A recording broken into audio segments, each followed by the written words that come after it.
तप्त कांचन गौरांगी राधे वृंदावनेश्वरी वृषभानुसुते देवी प्रणमामि हरि प्रिय। सभी भक्तों का स्वागत है कृष्णा डिवोशन चैनल पर।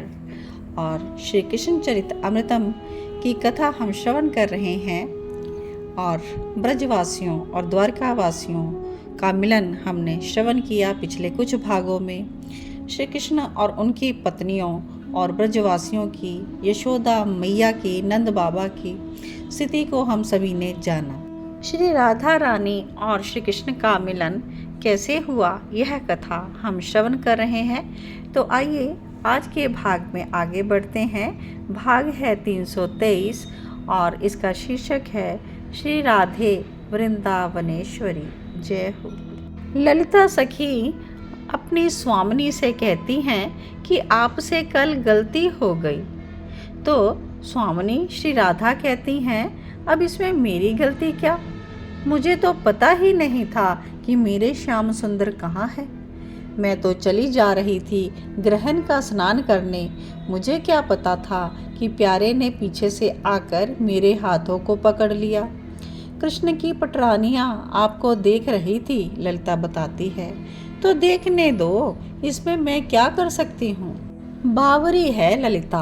राधा ने अपने ब्रज में परवाह नहीं की कि कोई क्या बोल रहा है। फिर कुरुक्षेत्र में हंसती है राधा। राधा को क्या परवाह। ललिता आगे बताती हैं कि स्वामिनी, यमुना में आप लोग स्नान करते थे।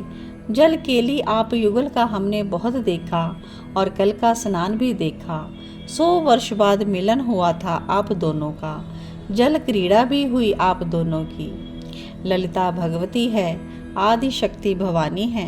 वो कह रही थी कि जब आप दोनों कुरुक्षेत्र के सरोवर में स्नान कर रहे थे, तब संपूर्ण प्रकृति स्तब्ध होकर रोमांचित हो उठी थी। जड़ प्रकृति नहीं, चैतन्य प्रकृति भी। पता नहीं क्या क्या कहती रहती है ये ललिता भी। वही कह रही थी कि वृंदावन में आप लोग जब मिलते थे जल केली होती थी, यहाँ भी हुई। लेकिन क्या अंतर था स्वामिनी कुरुक्षेत्र के मिलन में और वृंदावन के मिलन में। अब मैं क्या कहूँ इस ललिता को कि आकाश पताल का अंतर है कुरुक्षेत्र और वृंदावन में। भूमि का अपना प्रभाव होता है, भूमि की अपनी ऊर्जा होती है। प्रेम के लिए जो भूमि उपयुक्त है वो तो वृंदावन ही है। विश्व में वृंदावन जैसी भूमि नहीं।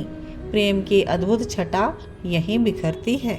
प्रेम के पुष्प पल्लवित यहीं होते हैं ललिता। वृंदावन के मिलन में और कुरुक्षेत्र के मिलन में कोई भी समानता है ही नहीं। सिंहनी का पेय स्वर्ण के पात्र में ही टिकता है। ऐसे ही प्रेम साधारण कहाँ है। प्रेम साधारण घटना भी तो नहीं है। इसके लिए साधारण भूमि कैसे चलेगी। भूमि ही तो भूमिका तैयार करती है। फिर उसमें रंग रस बरसता है, अबीर गुलाल उड़ते हैं।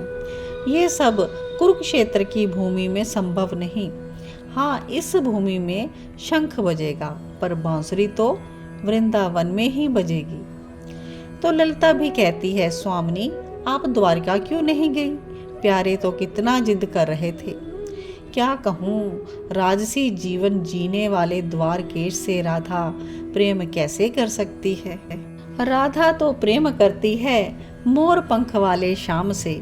राधा प्रेम करती है वनमाली से। राधा प्रेम करती है मुरली मनोहर से। राधा कनकपुरी बसाने वाले श्री कृष्ण को तो दूर से ही प्रणाम करती है। अब आगे बताते हैं कि कैसे आए थे वो मुझे विदा करने। हमारी बैलगाड़ी जब तक नहीं चली थी तब तक वो खड़े ही रहे। मैं देख रही थी मैया बाबा अपने सखाओं को सबको विदा करके वो मेरे पास आए थे। कुछ बोलना चाह रहे थे पर बोले नहीं। बोलने के लिए उनके पास कुछ था भी नहीं ऐसा। ललिता कहती है, क्या कहते, वो तो बस रोते रहे।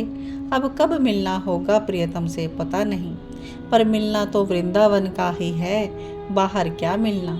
ना प्रेम की वो ऊर्जा रहती है, ना ऊष्मा। चलो आ गई मैं भी अब वृंदावन। तो वृंदावन की हवा में श्री राधा रानी ने लंबी सांस ली।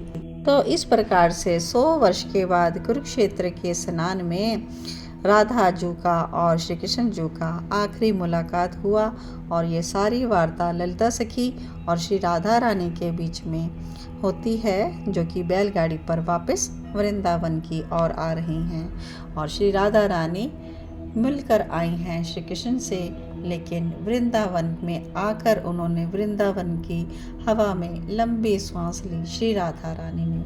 तो यहाँ पर कथा विश्राम लेती है। अगली कथा को जानने के लिए जुड़े रहें कृष्णा डिवोशन चैनल के साथ। आप सभी के मन में बैठे प्रिया प्रीतम को मेरा कोटि कोटि वंदन। जिन तक उनको यह कथा पहुंचानी है वो अपना काम कर रहे हैं।